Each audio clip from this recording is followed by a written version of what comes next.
राजनीति, आंदोलन, किसान, करप्शन, गरीबी, इन सभी मुद्दों पर आवाज उठाएगा अब तक न्यूज इंडिया।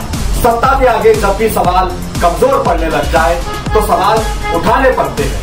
बोल के लफ्ज आजाद है तेरे, बोल के सच जिंदा है अब तक। दर्शकों, एक बार फिर आपका स्वागत है अब तक न्यूज़ पर। मैं जाबिर शाह। दर्शकों, आज महाराष्ट्र के कई जिलों में लोकसभा के चुनाव चल रहे हैं, तो वहीं आज हम खड़े हुए हैं धुलिया मालेगांव लोकसभा के मतदार संघ में, जहां पर अभी सुबह से लेकर जब से पोलिंग शुरू हुई है 12 बजे तक यहां पर 35% के करीब मतदान हो चुके हैं। यानी कि अगर ये कहा जाए कि ये लोकसभा के इतिहास के सबसे ज़्यादा परसेंटेज का चुनाव के भीतर में अगर सबसे ज़्यादा परसेंटेज की वोटिंग अगर अभी हुई है यहाँ पर, तो ये मालेगांव के लिए एक रिकॉर्ड तोड़ बात है कि 12 बजे तक 35% पोलिंग हो जाना ये बहुत अहमियत रखता है। इस बार मालेगांव शहर की आम जनता में काफ़ी जागरूकता, बेदारी यहाँ पर दिखाई दे रही थी। लोग खुद जाकर स्लिप बूथों पर जाकर अपनी स्लिप खुद ढूंढ रहे थे, खुद से ले रहे थे। इस मर्तबा ये है कि किसी को ये कहना नहीं पड़ा कि चलिए वोट देने के लिए। लोग खुद से अपने घरों से निकलकर, चाहे उन्हें रिक्शा मिले या ना मिले, वो खुद का रिक्शा ऑटो करके अपने पोलिंग बूथ पर पहुंच रहे हैं और मतदान कर रहे हैं। अपने वोट का अधिकार यहाँ पर, जमहूरी हक का अधिकार यहाँ पर अदा कर रहे हैं। आपको हम दिखाएंगे विजुअल में कई स्कूलों की तस्वीरें हैं जहाँ पर लंबी लंबी कतारें, क्या महिलाएं, क्या पुरुष, जेंट्स या बुजुर्ग, यहाँ पर व्हील चेयर पर बैठे हुए आदमी, यहाँ तक के हॉस्पिटल में एडमिट मरीज भी अपना वोट देने के लिए छुट्टी लेकर हॉस्पिटल से मतदानों तक पहुँच रहा है, बूथ तक पहुँच रहा है। कुछ हमारे साथ में समाज सेवक है, कुछ धार्मिक लोग हैं, कुछ समाज सेवका है। उनसे मुलाकात करके जानने की कोशिश करते हैं कि क्या उनके इस पोलिंग का आज के दिन के उनके विचार है और वो क्या कहते हैं इसके ऊपर। सर, क्या कहेंगे आप, जो जिस तरीके से आज वोटिंग हो रही है, आपने अपना वोट कर लिया? जी हाँ, बिल्कुल, माशाल्लाह, अल्हम्दुलिल्लाह। सबसे पहले तो ये आप देख रहे हैं वोट का निशान जो मैंने अपनी वोट की है, और अल्हम्दुलिल्लाह अल्लाह तबारक व तआला का लातेदाद एहसान करम है। आज शहर मालेगांव एक नई तारीख रकम करने जा रहा है। मालेगांव शहर में जैसा कि अभी आपने जिक्र किया कि अलग अलग बूथ पर भीड़ देखी जा रही है, लोगों का आवाजाही देखी जा रही है। पेशेंट जो है हॉस्पिटल से निकल के आकर वोट दे रहे हैं, व्हील चेयर पर लोग वोट दे रहे हैं। तो ये मालेगांव शहर के लिए बहुत खुशाइन बात है। और ये जो जागरूकता मालेगांव शहर में आज हमको धुलिया मतदान का जो हमारा पोलिंग चल रहा है, तो यहाँ ये जो चीज़ देखने मिली, तो ये इसमें क्रेडिट कई लोगों को जाता है। अगर उन लोगों की सराहना या उन लोगों का नाम ना लिया जाए इस पूरे माहौल को बनाने के लिए, तो बड़ी कहना चाहिए नाइंसाफ़ी सी बात होगी। शहर के तमामी मस्जिद जो हैं, वहाँ के इमाम, उसके अलावा तमाम दीनी तंजीमें के अलावा तमाम तालीमी तंजीमें, और तालीमी तंजीमों के अलावा जितने भी शहर में अलग अलग सेक्टर पर तंजीमें हैं, अदारे हैं, और अदारों के अलावा शहर के तमामी सियासी लोग में जितने भी हमारे शहर के सियासी लोग हैं, जिसमें हम कई लोगों के नाम ले सकते हैं, आसिफ साहब हो, मुफ्ती साहब हो, डॉक्टर खालिद परवेज़ साहब हो, मुस्तकीम डिग्नियर्जी साहब हो, शान साहिबा हो, और इन सब के मेहनतों से और तमाम ही लोगों की कोशिश से सबसे बड़ी तब्दीली अगर किसी ने खुद से अपने अंदर लाई है तो वह है मालेगांव शहर की आवाम, मालेगांव शहर की पब्लिक। जो मालेगांव शहर की पब्लिक को जो गयूर आवाम कहा जाता है, आज उसका सबूत हमारे शहर मालेगांव में हमको देखने को मिल रहा है कि किसी को भी वोट के लिए ये कहा नहीं जा रहा है कि आपको चल के वोट करना है। कोई किसी गाड़ी का इंतजाम हो या ना हो, कोई हमें पैसा दे या ना दे, इलेक्शन में हमेशा पैसे का बड़ा खेल होता है। लेकिन आज इस बात को मैं बहुत ही फ़ख्र से कहूँगा कि हमने बहुत सारे बूथ पर विजिट की, बहुत सारे बूथ पर हम गए, तो ऐसा कहीं भी हमको माहौल नज़र नहीं आया। हर कोई खुद से निकलकर अपने घर से निकल रहा है, चाहे वो लेडीज़ हो, चाहे वो जेंट्स हो, चाहे वो बुज़ुर्ग हो या यंगस्टर जिनकी पहली वोट है।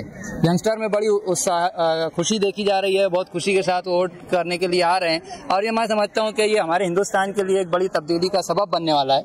और मालेगांव शहर हमेशा तारीख को रकम करता है, और आज जो मालेगांव शहर में माहौल देखने को मिल रहा है तमाम पोलिंग बूथ पर, तो इंशाल्लाह इसका बहुत पॉजिटिव रिजल्ट हमको मिलेगा, ऐसी हम उम्मीद कर सकते हैं। बाकी तो फिर रिजल्ट आने के बाद ही हम फैसला करेंगे। लेकिन जो बड़ी तब्दीली है कि लोग खुद से जाकर के वोट दे रहे हैं और खुद निकल रहे हैं अपने घरों से। धूप की शिद्दत आप जानते हैं, इतनी धूप में लोग अपने घरों से निकल रहे हैं, तो ये बहुत बड़ी कामयाबी की बात है। और इसमें जिला अधिकारी साहब भी मुबारकबादी के हकदार हैं कि उन्होंने जो वोटर बेदारी मुहिम चलाई, उसमें कारपोरेशन ने भी बड़ा हिस्सा अपना रखा है। कारपोरेशन के कई एक प्रोग्राम वोटर बेदारी के लिए किए गए हैं, कलेक्टर ने भी बहुत सारे प्रोग्राम किए।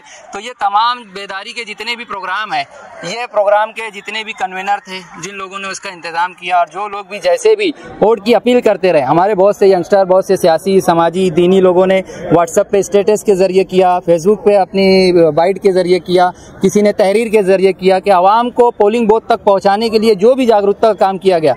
मैं ऐसे तमाम लोगों को, चाहे वो दीनी हो, समाजी हो, अदबी हो, तालीमी हो, सियासी हो, आज मैं 20 तारीख 2024 के इस पोलिंग के दिन वो ऐसे तमाम लोगों को मुबारकबादी देता हूं कि जिन्होंने हमारे मालेगांव शहर में इतनी जागरूकता को पैदा कर दिया कि आज उसका पूरा नज़ारा आप हर बूथ पर के जाकर देख सकते हैं कि पूरी बड़ी से बड़ी तादाद में लंबी से लंबी लाइन लगाकर लोग वोट दे रहे हैं। वहाँ धूप की कोई किसी को परवाह नहीं है, किसी को अपने नाश्ते की परवाह नहीं है, किसी को अपने प्यास की परवाह नहीं है। आज सिर्फ एक ही मकसद है कि वोट हमारा जमहूरी हक है, और वोट जो है हमारे हिंदुस्तान के लिए और एक नए चेंज के लिए, एक नई तब्दीली के लिए, और हमारी शरीयत, हमारे अपने आप के वजूद को साबित करने की ये जो जंग नज़र आ रही है, तो वो आज हमारे मालेगांव शहर में, मालेगांव शहर इंशाअल्लाह तारीख रकम करेगा।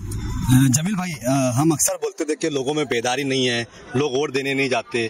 कारपोरेशन का चुनाव हो, असेंबली का चुनाव हो, तो बोलना पड़ता था कि यार लोगों को घर से निकालना पड़ता था, चलो वोट देने के लिए, तो भी परसेंटेज कम आता था।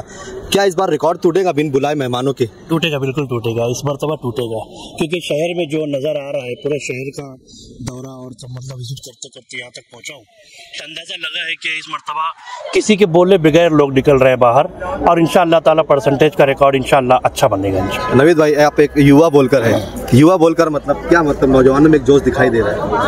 ये बेदारी की अलामत है, और जो युवा है हमारे, वो चाहते हैं कि इंडिया में तब्दीली आए और भारत मुल्क हमारा फिर से जैसे पहले था वैसे हो जाए, तो उसकी तब्दीली है ये, इसीलिए आज इतनी ज़्यादा तादाद में लोग बाहर निकले। गनी भाई, क्या कहते हैं आप, मतलब एक समाज सेवक होने के नाते कैसा मतलब महसूस करते हैं जो बेदारी हो रही है?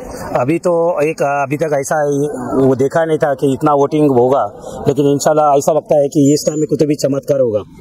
यहाँ पर मैं वोटिंग डालने के लिए आया, तो यहाँ की कुछ कमी महसूस पड़ी थी, जो कि वोटिंग धीरे धीरे हो रही थी, तो मैंने वहाँ पर अधिकारियों को बोला जाकर कि फटाफट वोटिंग करो, बाहर बहुत गर्दी है। दूसरी बात, पानी का बंदोबस्त ठीक नहीं था, कराबे मैंने देखा सब खाली थे, तो मैंने प्राण साहब से भी बात किया, तो प्राण साहब ने अभी तुरंत पानी भेजने के लिए बताया है कि मैं 10 मिनट में पानी भेजता हूँ करके। और ये बहुत मालेगांव के लिए गर्व की बात है कि किसी को बोलने की गरज नहीं पड़ी, किसी को बुलाने की गरज नहीं पड़ी कि घर पे वोट दो, फलाना आदमी को वोट दो। अभी जो है तो आवाम धूप का भी ये न देखते हुए खुद ही होके अपने परिवार के साथ में खुद वोट देने आ रही है। इंशाल्लाह इसका फर्क गिरेगा। देखने में ये आ रहा है कि पूरा परिवार एक साथ रिक्शा में आ रहा है, और मैंने तो यहाँ तक देखा कि लोग खुद का रिक्शा करके रिक्शा वाले को पैसे भी खुद ही दे रहे हैं और खुद ही आ रहे हैं, और ना रिक्शा बाहर ढूंढ रहे हैं, और मतलब बिना अपने रिक्शा करके चले भी जा रहे हैं। क्या कहेंगे आप? हमारे जो शहर के तमाम ही बीओलो हैं, जिन्होंने बीओलो की जिम्मेदारी निभाई है, यहाँ एटीटी हाई स्कूल में जो लोग वोट देने के लिए आए हैं, उन लोगों ने अपनी जिम्मेदारी अदा कर दी है। वोट देकर मैंने खुद भी अपना वोट दिया है, और अपनी जिम्मेदारी से मैं अपने आप को अदा कर लिया हूँ। मैं चाहूँगा कि अब जो लोग फिलहाल अभी तक नहीं आ सके वोट देने के लिए, मैं चाहूँगा कि वो लोग भी आ जाएं और अपना वोट दे दें वो लोग।